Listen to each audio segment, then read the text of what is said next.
Poslanik Bojan Đurić. Potpredsedniče, ministre, dame i gospodo narodni poslanici, ja ću više govoriti o ovoj drugoj tački, dakle o predlogu autentičnog tumačenja pojedinih odredbi Zakona o javnim preduzećima. Moram da kažem da sam bio prilično iznenađen kada sam video da je zapravo jedina tema oko koje se traži, odnosno oko koje će davati autentično tumačenje ovaj parlament kao organ koji je usvojio zakon, ovo pitanje koje je ipak sporedno u smislu Zakona o javnim preduzećima. Moje pitanje za vas, gospodine Krstiću, je zašto nismo ušli u proces tumačenja nekih drugih odredbi Zakona o javnim preduzećima koje su vrlo sporne? Jedna od ključnih odredbi je obaveza raspisivanja konkursa u javnim preduzećima, koja je odlukom ove Skupštine, odnosno odgovarajućim članom Zakona o javnim preduzećima definisana kao obaveza sa jedne strane. Dakle, Zakon o javnim preduzećima kaže da će se u svim preduzećima na koje se taj zakon primenjuje konkurs za izbor direktora raspisati najkasnije do 30. juna 2013. godine.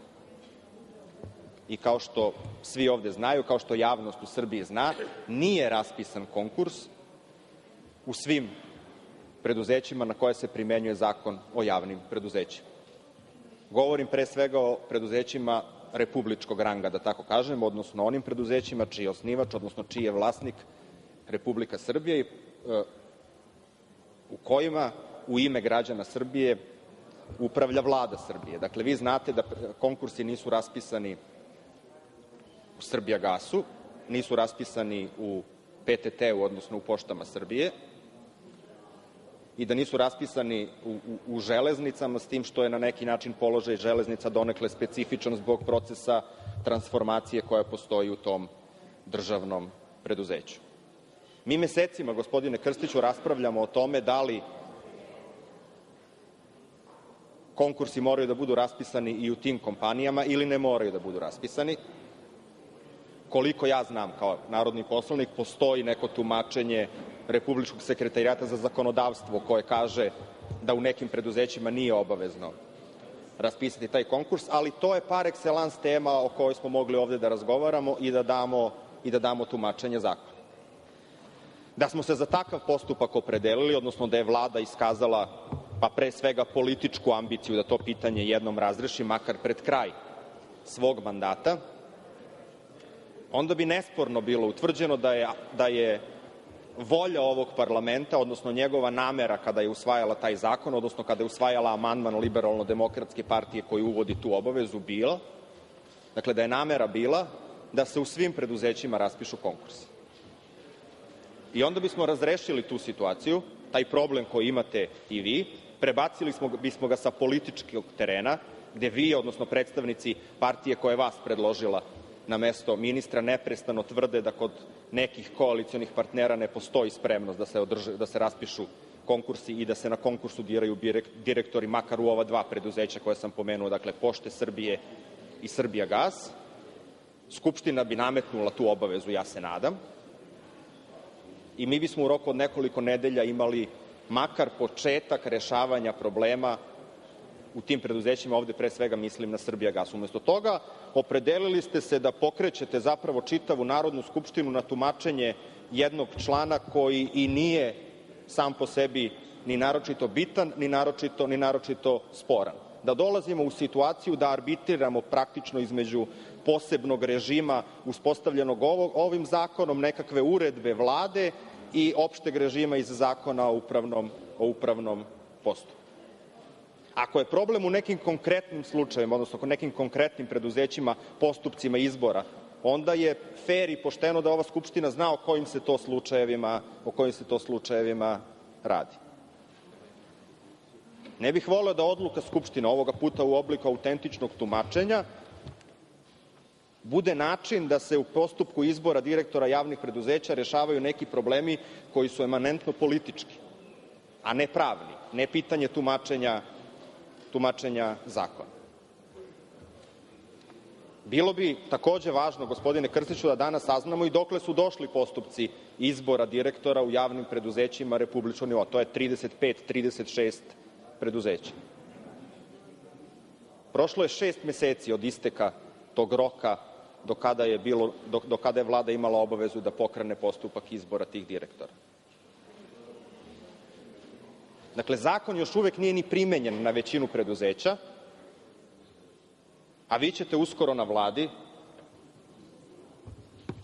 ako se Vlada bude sastajala uopšte u ovom sastavu više, odlučivati o smenama već 5 direktora, čini mi se, to je najavila Srpska napredna stranka. Pretpostavljam da će onda to poslužiti kao neka vrsta motivacije ili makar sredstva političkog pritiska, da i drugi koalicioni partneri uđu u postupak smene svojih direktora, da tako kolokvijalno kažem, ili kako vi to zvanično govorite, onih direktorskih mesta gde ste vi preuzeli odgovornost za funkcionisanje javnih preduzeća. Mi, gospodine Krstiću, nećemo imati izabrane direktore javnih preduzeća u narednih 6 meseci. To je svakome u ovoj sali jasno. Zemlja će ići na izbore i oni koji se sada nalaze u VD stanju ili su izabrani u poslednjih nekoliko nedelja primene starog zakona će voditi javna preduzeća u Srbiji još najmanje 6 ili 7 meseci do okončanja izbornog procesa, do formiranja neke nove vlasti u Srbiji. To nije rutinsko pitanje za Srbiju, gospodine Krstiću, a pogotovo nije rutinsko pitanje za vas. Vi ste ministar finansija. To su preduzeća sa kojima imate najviše problema i kada koncipirate budžet i kada budete vodili računa o realizaciji budžeta u prvoj polovini 2014. godine. Direktor Železnica je u ovoj zemlji pokušao da napravi društveni javni događaj od proglašenja novog voznog reda. To je jedino što je uspeo da uradi taj čovek u proteklih nekoliko nedelja. Ja ne znam da li je on na spisku za smenu ili nije na spisku za smenu. To ćete morati da vidite u Vladi. U javnosti se o tome spekuliše. Neki drugi direktori drugih javnih preduzeća su takođe u sličnom problemu.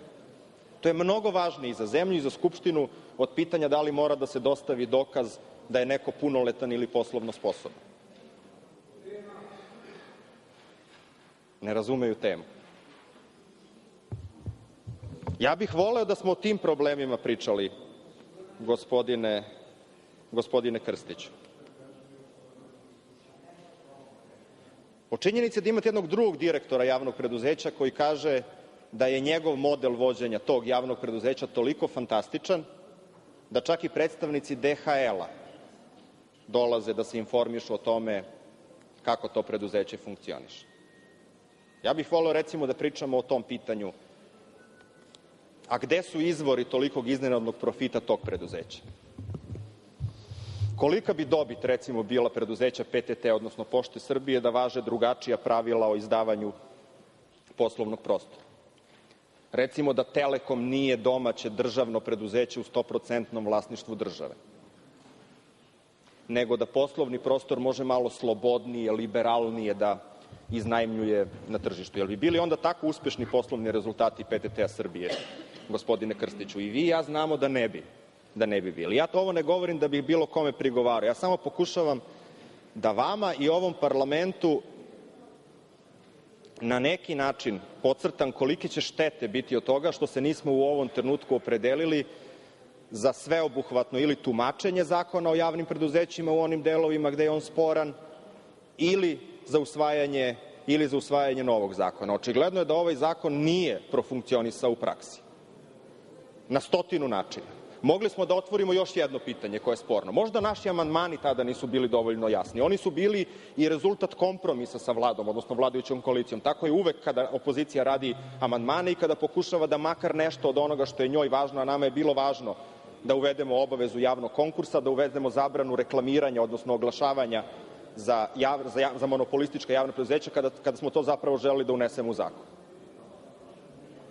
Ali je trenutak da otvorimo i to pitanje. Da li sme da se oglašava, recimo, tokom svetskog rukometnog prvenstva preduzeća Elektroprivreda Srbije?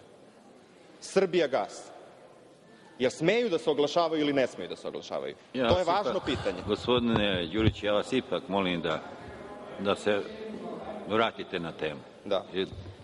Evo, slažem se, gospodine Arsenoviću, svima se mnogo žuri u ovoj sali i evo, ja neću više zadržavati ni vašu pažnju, ni opterećivati druge narodne poslanike pitanjima kako se primenjuje Zakon o javnim preduzećima.